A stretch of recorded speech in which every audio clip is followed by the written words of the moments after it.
Umalma ang defense team ni Vice President Sara Duterte sa pahayag ng House Prosecution Council na si Attorney Lorna Capunan na scam ang ginawang paggastos ng Office of the Vice President at DepEd sa kanilang confidential fund. Ayon kay POA, mischaracterization ang naturang pahayag ni Capunan lalo't Audit Observation Memorandum o OAM o AOM pa lamang ang tinatalakay sa nagpapatuloy na paglilitis. Giniit ni Attorney POA, batid niya kung ano ang gustong mangyari ni Attorney Capunan at bilang abogado, naiintindihan niya ito. Sa katunayan niya ay nilapitan niya si Capunan matapos ang pahayag nito at sinabing nananatiling mataas ang kanyang respeto sa veteranong abogada. Yan ba yung pina-off the record part? Yes, oo. And remove from the record. Oo. Pinapaalis partner. Oo, pinapatanggal. Oo. Samantala, hindi lamang daw naman kasi si VP Sara Duterte ang tanging vice-presidente ng bansa na nakatanggap ng confidential funds. Yan ang binigyan diin ng depensa sa nagpapatuloy na impeachment trial kahapon.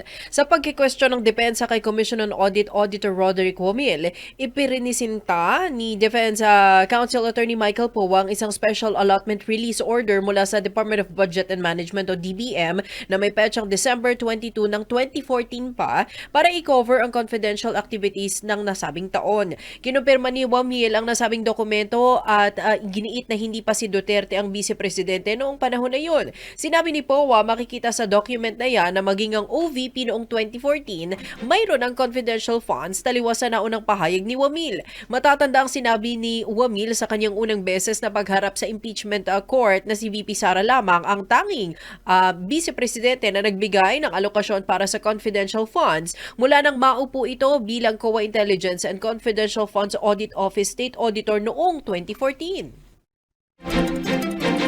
Ganda ng pagkakalatag eh. Kasi nga naman, nung unang pagharap ni Wamil, ang sinasabi niya, bukod tangi, si VP Inday na may ang confidential and intelligence fund.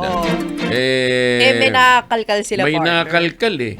Napatunayan dun sa SARO na nung panahon ni dating VP Binay, meron din siyang confidential at intelligence fund. Na inallocate din, partner. Tapos ang tanong na lang ni Wamil, na-audit ba yan? Oo. O sabi, ba't ako tatanong, di ba?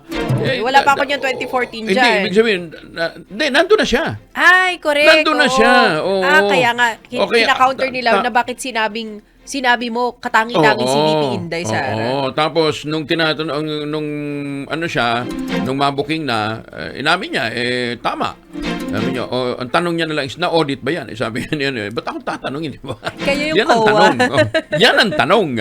Humingi naman ang paumanhin si Defense Counsel Attorney Michael Poa sa kampo ng dating Vice Presidente na si Jejomar Binay.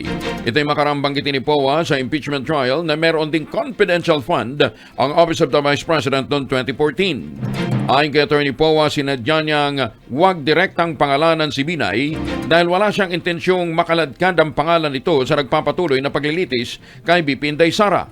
Igiit ng abogado, kailangan lamang niyang linawin na hindi lamang si VP Inday Sara ang nag-iisang vice-presidente ng bansa na nakatanggap ng confidential fund. Taliwas sa naunang pahayag nga ng COA auditor na si Roderick Wamil.